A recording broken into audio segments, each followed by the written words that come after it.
Seja bem-vindo ao nosso quarto vídeo da série Da Página para a Vida, estudando a Bíblia em 4 passos. Eu sou Alan Porto, sou autor e parceiro da Purpose Paper, e nessa série a gente quer ajudar você a verdadeiramente ler a Palavra de Deus com segurança, confiança, com autonomia, para que você possa tanto entender o que a Bíblia está dizendo, quanto praticar aquilo que Deus está chamando você para viver nas coisas comuns do dia a dia. Uma certa manhã você acorda e você já percebe que tem alguma coisa errada.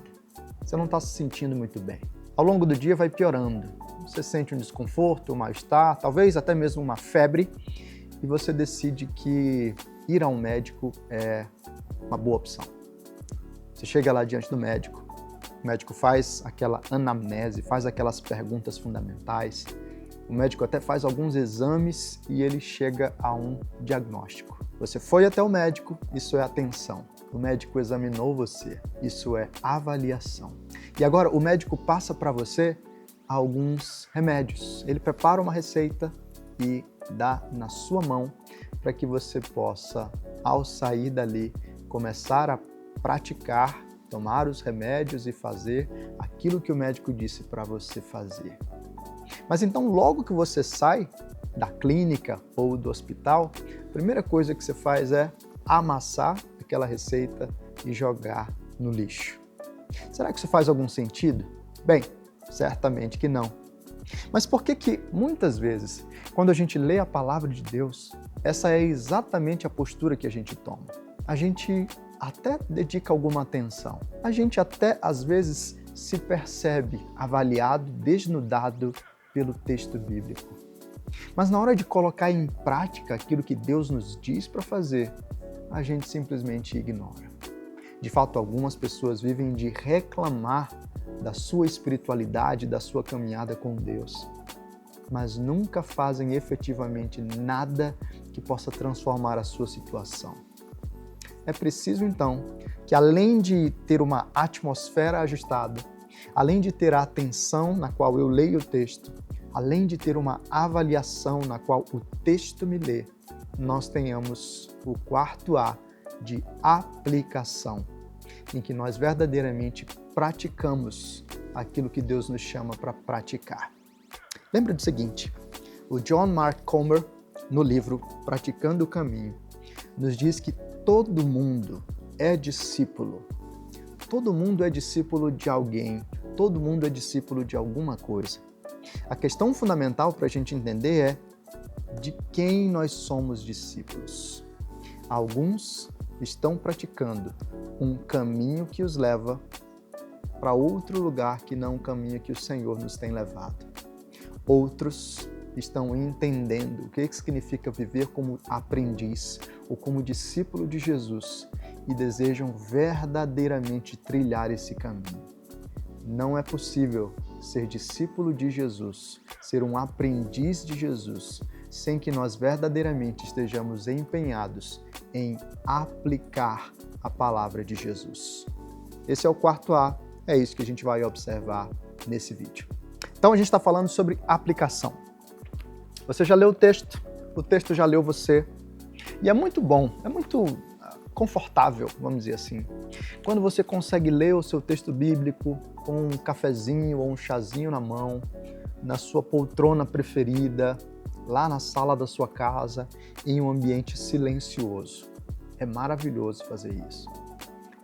Mas 5 ou 10 minutinhos depois, os seus filhos acordam e aquilo que era um ambiente tranquilo e pacífico de uma casa silenciosa vira um verdadeiro furacão, a agitação do dia a dia. Ou 15, 20, 30 minutos depois você precisa pegar o metrô para ir até o seu trabalho, ou entrar no trânsito com o seu carro. E aí você começa a experimentar os desafios da vida real. Uma coisa é você, com a sua Bíblia e o seu chazinho, numa poltrona confortável.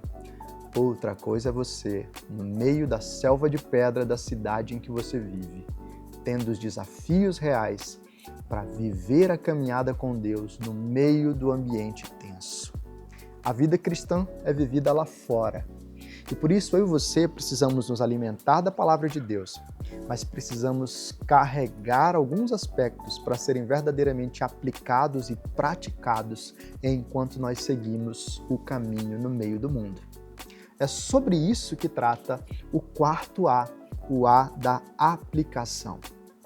Assim como eu fiz perguntas fundamentais na atenção para tentar entender o significado do texto, e assim como eu fiz perguntas fundamentais na avaliação para que o texto lesse a minha disposição, o meu coração e as minhas posturas, agora eu preciso começar a fazer algumas perguntas que me levem a perceber o que Deus está demandando de mim para que eu coloque em prática e verdadeiramente saia do texto transformado ou seguindo um caminho ajustado pelo Senhor, com um coração alinhado pelo Senhor.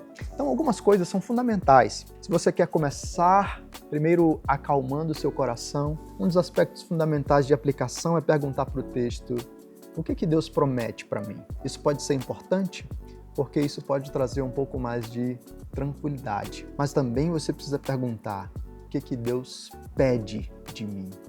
O que esse texto, ao revelar falhas, lutas, desafios, padrões de pensamento, padrões de postura, padrões de comportamento no meu coração e na minha vida, aponta para que sejam verdadeiramente transformados e modificados? O que Deus pede de mim? E agora sim, como é que eu coloco em prática as coisas que Deus pede de mim? Então, no ponto da aplicação, eu preciso começar a pensar em aplicações claras e específicas de como eu vou vivenciar aquilo que Deus ensina na sua palavra. E é muito importante que você verdadeiramente seja o mais claro e o mais específico possível. Veja, é bom o desejo de se tornar um marido melhor, ou uma esposa melhor, ou um profissional melhor, ou uma mãe melhor. Tudo isso é ótimo, mas isso não é claro o suficiente. O que significa ser um marido melhor ou um pai melhor?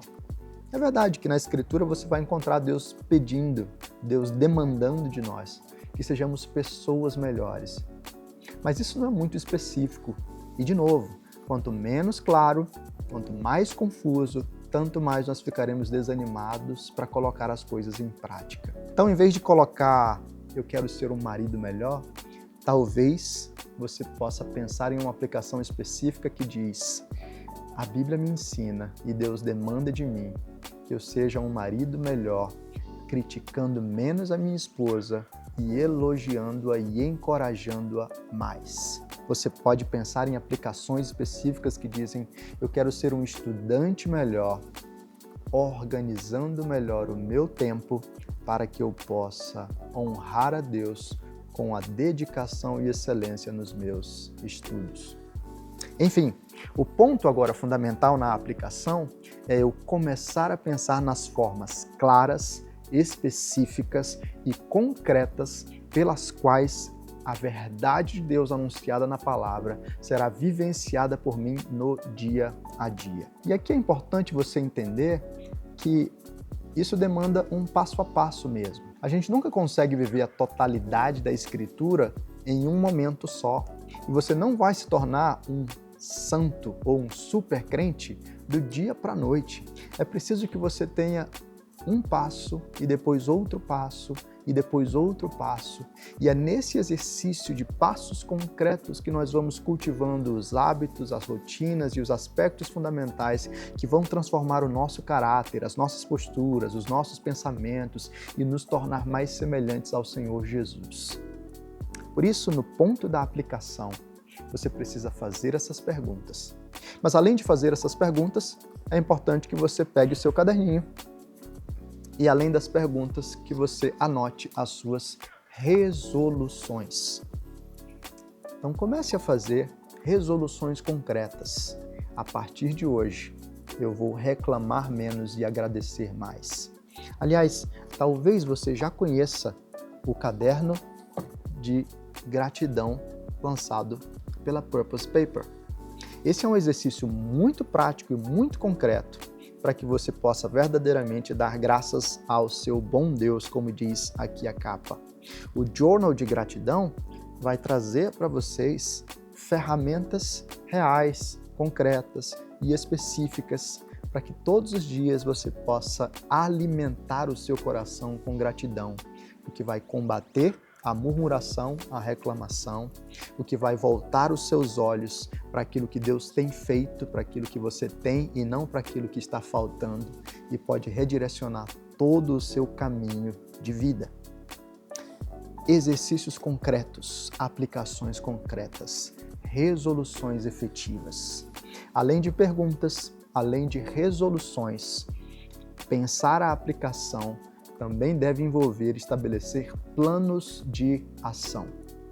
Imagine que você está lidando com uma situação específica na qual você é exposto a algumas tentações, seja a tentação da pornografia no celular ou no computador, seja a tentação de uma sedução de alguém, um colega de trabalho ou uma colega de trabalho, seja a tentação à gula. Agora você vai precisar estabelecer um plano de ação e ter isso anotado pode fazer muita diferença. Eu não vou usar mais o meu celular depois das 10 horas da noite. Ou eu não vou usar o meu celular sozinho quando eu estiver no banheiro. Eu não vou ficar sozinho com o meu colega de trabalho ou com a minha colega de trabalho. E eu não vou trocar mensagens de WhatsApp com ele fora do contexto profissional. Eu não vou passar na frente daquela doceria que sempre me faz cair. Eu não vou alimentar coisas desse sentido. Estabelecer um plano de ação nos ajuda a praticar e aplicar as verdades bíblicas de uma forma intencional e clara. Veja, o Espírito transforma a nossa vida e transforma o nosso coração. Mas Deus nos ensina que o Espírito faz isso pela palavra e com sabedoria prática.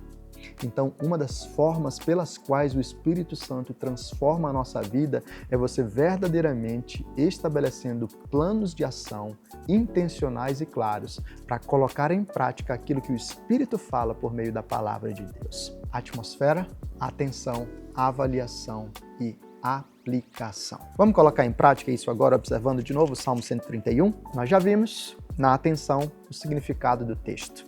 O salmista encontrou um coração em paz e ele convida Israel para experimentar essa paz. Nós já fomos lidos pelo texto, na avaliação. O texto revela como o nosso coração é soberbo, como o nosso coração é orgulhoso e a gente quer controlar coisas que estão fora do nosso controle. Agora é hora da gente verdadeiramente pensar nas formas de aplicar aquilo que o texto diz. Quais são as aplicações possíveis? Bom, uma delas diz o seguinte: em vez de eu tentar controlar a conversão dos meus filhos, eu vou me dedicar mais à oração e à evangelização. Eu não tenho poder de converter os meus filhos, mas eu fui chamado por Deus para orar por eles e para apresentar o evangelho a eles. Em vez de eu tentar controlar a minha aprovação no concurso público, eu não tenho controle sobre isso, eu vou orar e entregar ao Senhor e vou estudar dedicadamente para aquilo que eu tenho que fazer. Em vez de eu tentar controlar a possibilidade de ter um filho, eu vou orar ao Senhor e descansar o meu coração no Senhor. Eu vou orar com o meu marido, vou orar com a minha esposa e nós vamos fazer aquilo que é necessário, indo ao médico, percebendo se está tudo bem com a saúde e assim tentando ter o nosso bebezinho para a glória de Deus. Fundamentalmente, eu vou abrir mão das minhas tentativas de controlar a minha vida. Eu vou render a minha vida diante do Senhor e confiar que o plano do Senhor para a minha vida é melhor do que o meu. Eu vou aprender a esperar, eu vou praticar mais a oração e eu vou abrir mão para que o meu coração seja como uma criança desmamada, para que eu fique em paz. E eu vou praticar aquilo que o salmista diz: fiz calar e sossegar a minha alma. Ele diz assim: acalmo e sossego a minha alma. Ou seja, quando a minha alma estiver agitada, eu vou memorizar alguns versículos bíblicos para que eu lembre e fale para o meu próprio coração quando eu estiver mais agitado. Então, quando eu fico mais preocupado com os boletos, eu vou falar para o meu coração: o Senhor é o meu pastor e nada me faltará. Quando eu estiver mais entristecido e agitado com a minha doença, eu vou falar para o meu coração: todas as coisas cooperam para o bem daqueles que amam a Deus. Eu vou ter respostas prontas, memorizadas da palavra de Deus, para falar para o meu próprio coração e calar a minha alma que grita, agitada e inquieta, para que ela possa voltar ao seu sossego na presença do Senhor. Essas são algumas aplicações possíveis do Salmo 131 para que eu e você possamos reencontrar o sossego e a paz e reaprender a esperar no Senhor agora e para sempre. É assim que a gente pode ter um estudo bíblico efetivo. É assim que a gente pode perceber a riqueza e a beleza de passar um tempo com o Senhor a cada dia. Isso não precisa ser um exercício longo. Pensa muito mais em fazer algo com o efeito cumulativo do tempo. Então não dedica 2 horas por dia se você não vai conseguir manter isso ao longo da sua semana ou ao longo dos meses. É melhor você fazer um período mais curto que você consiga manter todos os dias do que você fazer um período longo que você só consiga fazer uma vez por mês. Dedica pouco tempo e passa pouco tempo nesses 4 aspectos: a atmosfera, a atenção, a avaliação e aplicação. Anota essas coisas para que elas não fiquem apenas na sua cabeça e você se perca ou esqueça. Tenha todas elas diante de você em um caderno. À noite, quando chegar, revisa essas coisas, ora por elas e coloca o seu coração sempre diante do Senhor. São 4 passos simples: atmosfera, atenção, avaliação e aplicação. Se você ler a palavra de Deus com esses aspectos, isso pode fazer muita diferença na sua vida. Então, mais uma vez, eu quero recomendar para você alguns desses recursos que a gente tem mencionado aqui ao longo dessa série. O mais fundamental é ter a palavra de Deus diante de você. Então, eu quero recomendar que você tenha acesso a Mini The Purpose Book. Essa Bíblia, recém-lançada pela Purpose Paper, é uma verdadeira preciosidade. Ela é linda, ela é bem diagramada, ela é confortável de ler e ela pode então ser muito útil no seu tempo com Deus. Usa um caderninho. Esses cadernos aqui da Purpose Paper também são muito úteis e bonitos e podem fazer muita diferença no seu tempo com Deus. Usa um journal de gratidão, como esse aqui, que pode ajudar você na prática a exercitar as coisas que você tem aprendido do Senhor. Leia livros como Produtividade Redimida, que tem, por exemplo, um capítulo só para falar sobre hábitos, sobre disciplina e aplicações específicas sobre a prática da devocional. E leia também Praticando o Caminho, do John Mark Comer, que vai ajudar você sobre disciplinas e uma espiritualidade que verdadeiramente glorifica a Deus nessa caminhada como discípulo do Senhor. Estar em Jesus, tornar-se como Jesus e agir como Jesus. Esses recursos podem fazer muita diferença na sua caminhada com Deus e fazer você caminhar ao longo do ano, crescendo para a glória do Senhor. Obrigado por ter acompanhado toda essa série e verdadeiramente eu desejo que isso faça muita diferença na sua vida, para que você continue se alimentando e saindo da Escritura para a vida, glorificando a Deus e sendo você mesmo uma demonstração viva daquilo que Deus diz e daquilo que Deus faz. Deus abençoe você. Até uma próxima vez. E fica aqui acompanhando os outros materiais, vídeos, séries e trilhas produzidos pela Purpose Paper. Tchau, tchau.